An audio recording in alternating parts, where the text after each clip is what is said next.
Cissé. Oh, it's fabulous! A strike to get you up off your seats.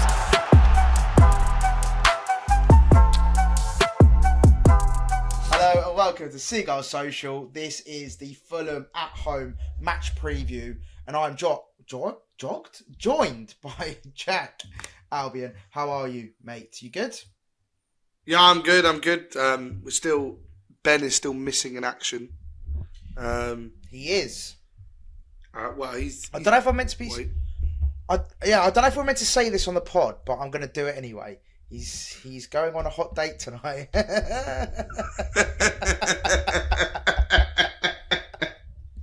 Sure, he'll love that. He's going to hate that. But I enjoyed it thoroughly. But yeah, Ben is going on a hot date. That's all we're going to reveal at this stage. And if he wants to reveal more, if he's ever comes back to the pod, he can do so. If he ever returns, he can fight his case. Yeah. But no, you have got the pleasure of Jack and I today going through the Fulham preview. And it's going to be a good game, Jack, I think. Well, hopefully, positive for us. But Fulham are a very good side. As much as I hate to admit it with Marco Silva in charge, they are a very good side. They're in the last... just looking at the stats here. The last 6 games, they've only lost 1 game, and that's Palace at home. So they're on a great run of form, Jack. It's going to be a tough game, right? Yeah. I mean, it's always a tough game against Fulham. We don't actually seem to... I don't think we've ever beaten them in the Premier League, which is not good, is it? But yeah. It's cursed. Yeah, it's not... Yeah, it's a bit cursed, this fixture. So, yeah, it'd be nice to try and get something out of this fixture. We're in great form. That usually means we're about to do something stupid, doesn't it? It's too good to be true at the moment, isn't it? Yeah, I don't know. I just feel like when you go into these home games, like the expectation rise and everybody's like, "Oh, we should be winning these games," and then it gets round to it and it all gets a bit. So yeah, I'm a little bit nervous for this one again. Like I am for every game. No, 100%. And I watched them against Man United in the FA Cup, and do you know what? Fair play to them. I know Man United are going through it right now. They're not exactly the Man United of old, and the ones we remember from the treble-winning '99 season, and even the later eras. Do you remember that well then? Ronaldo's. Do you remember the treble-winning season in '99 really well? No, I was 8 actually. I was 8 at the time. Yeah, I know. But, I was 3, so I have no recollection of that. No, as in we're very well aware that they had their heyday. They've had their. Yeah, they used to be good, yeah. And then, of course, the Ronaldo, Rooney, Tevez era. Yeah. That one I do remember quite well. And so, I know they're not the Man United of the past, but Fulham still, to go to Old Trafford and win on penalties is a big sort of moment for them. Wait, did they win on penalties or am I going mental? Yeah, they did win on penalties, yeah. Well researched preview today, isn't it? My brain just... Well, listen, I actually watched again. That's the most worrying part. So I think I'm going. I think I've got Alzheimer's or something, which is never good, or dementia, one of the two. But yeah. Anyway, they did win on penalties, and they're in the FA Cup still, doing well in the cup and in the league as well. It's got some great players. I thought Calvin Bassey was brilliant at the back. Obviously got his goal. Also defensively, really, really solid. I think you look throughout their team. In each position, they have got some really, really good quality players, Jack. Are you worried about anyone in particular? Or do you feel like, as a team unit, Marco Silva's created something pretty solid? I just don't. I don't think it's like that. They've got a good team. I don't think it's so much down to individuals with them. I think they work really well as a team. They've got some very good players, and they just always seem to have our number. They just seem to do it through working really hard. I mean, Iwobi's been really good this season, and do you know what? It's funny, I'm going to sound, but I can't really pick out individuals. I've seen just every performance I watched. They just seem to be very well rounded. They've got a lot of players who sort of have played in good teams, sort of around a similar level over the years, like Raul Jimenez and Adama Traore, Harry Wilson. They're all quality players, and they just sort of seem to be gelling really well. But they are a bit prone to the odd gaff, aren't they? Where they just they lost 2-0 to Crystal Palace in the league last, and that was probably a result which they won't be very happy with at home. So it'll be interesting to see how they bounce back from that one in the league, especially. I think that's what I was trying to get at. It's like, with all due respect, respectfully, I don't think there's like a standout star, which some teams, especially you look at the top 6, usually it's like a standout player, and I suppose. I would argue maybe we're similar actually, because I feel like as a team right now, if you had to pick a star, who would you say is like maybe Matoma, maybe? Yeah, I'd like Matoma or maybe Pedro, and I think they, you can see that they've got obvious talent. Whereas I think I sort of don't always see it with Fulham. I don't see like there's like individuals where you go, right, I want to mark him out of the game because he's going to absolutely destroy us. I just think that like they're just a really well solid team. They play really, really well together, and that's where I think what worries us. They work hard, they push hard, and they seem to get results no matter how hard they try against us. Yeah, I'm trying to. I want to ask the question of like, why do you think we struggle against Fulham? And I suppose there is no real answer because, like you said, we haven't beaten them in the Premier League ever. So, and that's what with Houghton, Potter, De Zerbi, and now, well, obviously Herzl has only played them once. But yeah, if there was something that you could maybe put your reasoning as to why, is there anything, or is it just sometimes you just don't play well against a team? Is it? I don't know what it could be. What it could be down to? Yeah, it is a very strange one because even when they're at their shittest, like I remember when they had Ranieri briefly the manager, and I think Ranieri only got one win in his entire spell at Fulham, and that one win happened to come against us. So it's a bit of a strange one. I think we always seem to have their number in the Championship, but we never have quite done it in the Premier League. And there's probably a few factors down to it. I think in the Championship they were seen as a much bigger team. So for us getting a result, we were always seen as the underdog there. I think with them coming up recently with a couple of their seasons where they've just gone straight back down without a whimper, really, it's almost looked at by us as a sort of... We sort of look at it as an easy game to win, like we can get an easy result here, and I think that's where the problems arise, that we sort of probably underestimate them a bit. And I think the last couple of seasons before this one and before they last came up, they were pretty pathetic when they came up. Like I say, the 3 managers in one season, they still managed to beat us then, and it was sort of like I remember when we went there under Potter. Just before De Zerbi came and we lost 2-1, people were sort of treating Fulham like, oh, this is relegation fodder, we should be getting a result here and we should be beating this lot. And we didn't because we massively underestimated them. And I think they're a different beast under Marco Silva. I think they're, now I may be incorrect here, but they're the last promoted team to stay up. Possibly. I think so. Well, recently, a lot of the promoted teams have got relegated, so you're probably bang on with that. I'm probably near. So they're one of the last ones to sort of come up and establish themselves. And yeah, they've done really well with that. And I think they've got a bit of money. They play nice football. I think Marco Silva's teams are always bastards, but they're very good at being bastards. Like, they're pragmatic. They time waste. They do everything that you kind of, as much as it irritates everybody, you kind of want to win the game. So I think they can do that. They can really dig in, but then they do have sort of moments of magic. Moon is a player who seems to just score from absolutely nowhere. And even when he scores, when I watch him, he seems to look like he's unable to actually like trap a ball. Like he doesn't look like a professional footballer. And then all of a sudden he'll score a hat-trick in a game. So he's a bit of a funny old one. He is. I don't really get him, but I can appreciate that he's a good player who scores goals. So there's lots of aspects in that kind of way. Yeah, they're a well-rounded team, aren't they? And I think they've got pretty much all round. Like Emile Smith Rowe, I think is a great signing for them. Like to be able to get an Emile Smith Rowe in that team, and just going to go back to the 3-1 loss, Jack, back in December. And in terms of their lineup, I'm not going to go through like every player, but it was pretty similar to what they've got right now. Whereas, interestingly, with our lineup, so I'm going to go through our lineup because there's been a few changes here. So it was Verbruggen in goal, Van Heck, Dunk, Igor. It is what Flashscore has put down as a back 3, but again, system-wise, it might not have been a back 3. Estepinian, Weaver, O'Reilly, Baleba, Adingra, Matoma, and João Pedro. Now, obviously, the big ones for me there are Adingra playing there, O'Reilly, Weaver, Igor, of course, has unluckily been injured now.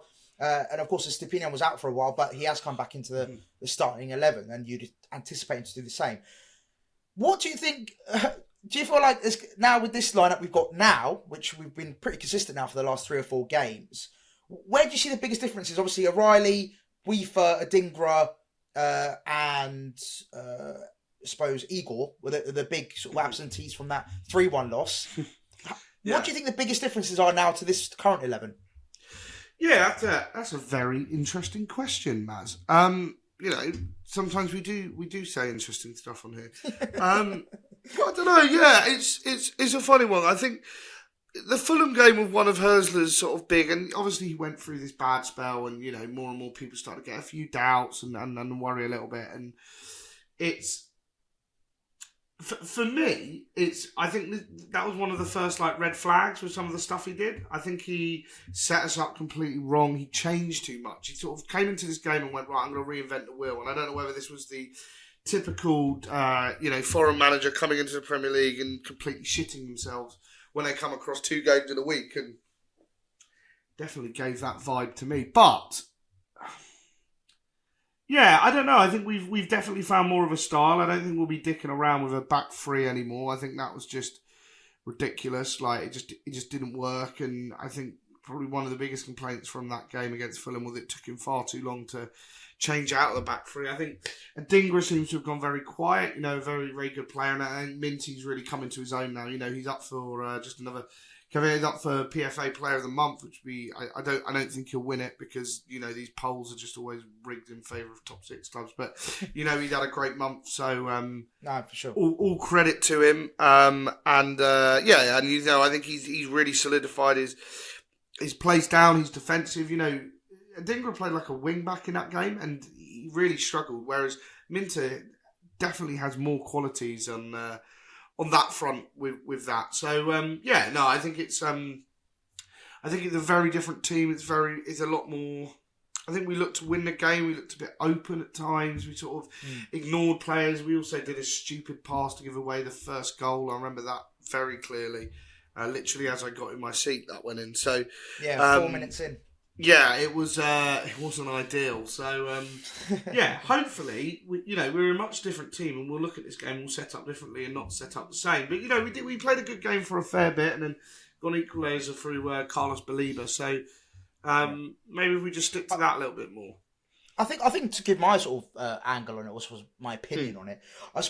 I think defensively, and you touched on it, Jack, about Minter's defensive abilities. For example, Adingra playing in a right wing back position, whereas a Minter is for me much better defensively in that aspect. And then you've got Hinchwood who gives you that protection as well, that added layer of protection. I think defensively, with the system we've got now, I feel like we're more sound. Obviously, shipping 3 goals at Fulham. Is obviously never good by any means. And I don't see that happen. Again, I touch wood and I don't want to jinx it. But I feel like defensively going into this game, I'm much more confident. And that's not to say because Dunk's not there. Even with Dunk in the 11, I think with this system that he's now sort of decided on, I think Dunk would be fantastic in it. I just think, like with the back 3, I just don't think it worked. And I think defensively, weirdly, with the back 3, we just weren't as solid. So, maybe defensively, we're much solid now going into games. And we've got a nice foundation to go forward and actually give the forward players more expression. So, that's my take on it. I just thought I'd bring it up because it was a very different lineup and a different system as well. So, definitely. And I think, I think Minter's like the huge one, isn't it? Because I think Minter was in and out of the team. He might have even been injured in that game. I can't remember it. I think he came on. Came on as a sub, And I think at that time the manager and the team didn't seem to trust him as much, and he wasn't looking like as good as he is now. And I think it was probably a fair drop. And now I think he's just he's had his 6 months to adjust to English football, and he's just come into his own. And you've only got to look at the weekend where he obviously he gave away the penalty, which wasn't great, but then he had the sort of ability and power to sort of right that wrong straight away. Bounce back ability. Bounce back ability, and it's really good to sort of see him. So I look forward to see how Fulham deal with him, especially with this sort of Mitoma Minter on either wing, which I think works really well because you can't double up on someone if you can't double up on someone if you've got a winger as quick as that on the other side. So hopefully it either exposes gaps or he lets them play their game. So it'd be really interesting to sort of see what we do on that front. But I think there's always a hoodoo with Fulham. There's always a hoodoo. Yeah. And then final question before we get on to match predictions. Do you anticipate any changes? And if you were Hösler, would you make any changes considering what we played I mean, well, to be fair, it's been a week's rest, so it's not exactly like it's back-to-back games. Similar to the point you made earlier about the 2 games in quick succession. It's not that case. Yeah. So would you play the same team, or would you make some changes? Obviously, Gruder came off the bench, done well. Weaver came off the bench, done well. A few players came off the bench. Gomez, a few players came off and maybe took a stake for their claim for the team. Maybe, Jack. I don't know.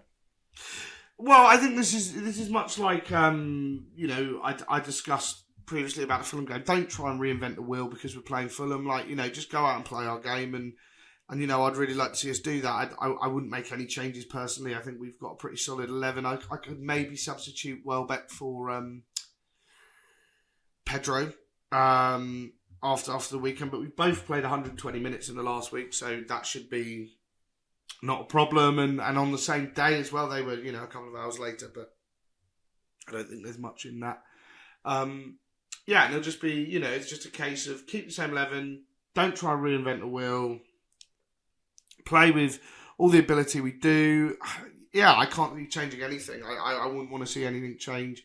I think we can maybe swap around a few midfield personnel. I don't see why it'd be a massive issue if someone like Ayari came in for Hinchelwood or Gomez came in or something like that. Hinchelfoot? Yeah. Yeah, Hinchelfoot, yeah. But, Hinchelwood was fantastic at the weekend, so I wouldn't want to see him dropped. And, yeah, it's one of those games we kind of need to get through, and I do feel like we do struggle in these games where we sort of place an expectation on us to win, and we don't always, go out kicking and screaming and, running at the opposition. And, what we're like at home, we can really get bogged down at home. Yeah, we've seen it a few times this season, haven't we? Yeah, definitely. And, it'll be interesting to see sort of how we get on with it. Yeah. No, it's very interesting. And on that point, Jack, match predictions. I'll go first on this one. I'm going to go confident, Jack. We're going to break the hoodoo, finally. Our first ever Premier League win against Fulham. We're going to do it. We're going to make it 6 out of 6. Why not? And I'm going to go with 2-1 for me. What about you, Jack? I'm going to go in a little bit more cautious. I just think to win 6 games in a row, it's really, really good. And it's very difficult for teams to do that. That's not to say that we don't have the ability to do that. I just think we've got to ground ourselves slightly and we've really got to be on our A game if we want to win 6 in a row. And like I said, there's no reason we can't. But I just think it's going to be one of those results like it usually is against Fulham. So I'm going to go for 1-1. Nice. 1-1. I mean, I can fully see that happening. And, we're pretty much level on points, aren't we? So it's going to be quite a cagey 1-1, sort of one of those games. It's going to be like a game of chess. And hopefully it can be like the Fulham that, I think, not Fulham, like Bournemouth, where it could go 2-1 either way. And we'll see how it goes for the rest of that game. No, 100%. Well, you make a really good point as well. Final point. Yeah, it's we both we're 1 point ahead of Fulham.